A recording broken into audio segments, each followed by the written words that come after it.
Je ne suis pas panafricaniste, c'est-à-dire une idéologie qui promeut l'unité et la solidarité entre Africains. Tu penses que tous les Noirs ont un combat à mener, même si nous n'avons pas des intérêts communs, nous devons nous battre. Je ne sais pourquoi. Donc je ne suis pas pour cette idéologie. Par rapport à cette vidéo, je dirais que moi je suis noir avant tout. Je comprends les convictions de la dame. Tant qu'elle n'essaie pas d'imposer son islam aux autres, il n'y a pas de problème en fait.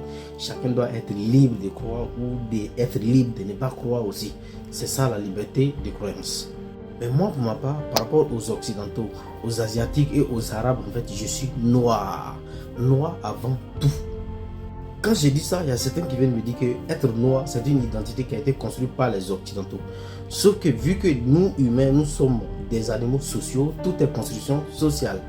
Citez-moi une seule chose dans la conception humaine qui n'est pas une construction sociale. Ça n'existe pas. Donc ce n'est pas parce que quelque chose a été construit à un moment donné qu'elle doit être forcément rejetée. Parce que tout ce qui a été construit en fait, ont été construits en fait sur des données biologiques. Ce n'est pas parce qu'à un moment donné, on ça à définir des gens qui ont une couleur de peau foncée comme étant noirs. Donc on va dire que non, cette réalité biologique n'existe pas. Je prends exemple le mot guerrier, les yakuza, les tchefari.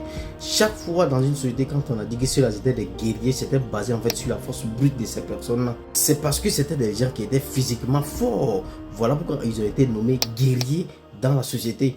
Oui, guerrier comme tout est une construction sociale parce que ça ne peut pas être autrement.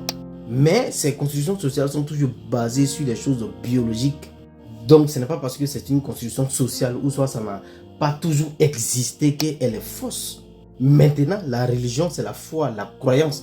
Est-ce que l'on est ce que l'on croit? Je dirais non, je n'ai jamais été ce que je crois. On est dimanche 15 juin, mon papa biologique, il est à la Mecque actuellement. C'est-à-dire que tous mes parents sont musulmans. Donc je suis né dans une famille musulmane, grandi là-dedans. Mais moi, depuis que je ne suis pas musulman, je n'ai pas changé pour autant. Parce que ce n'était qu'une croyance. Mes parents m'ont endoctriné quand j'étais petit. Est-ce que entre-temps, j'ai eu des identités différentes? Non, je suis toujours resté le même. Mais ce qui n'a pas changé, c'est ma négritude. Je suis un noir, ça ne peut pas changer. Celui qui me voit de loin, il m'identifie en tant qu'un subsaharien. Mais il ne peut pas connaître ce qui est dans ma tête. Donc pour moi, s'identifier à une croyance plutôt qu'à la réalité biologique est une grosse erreur.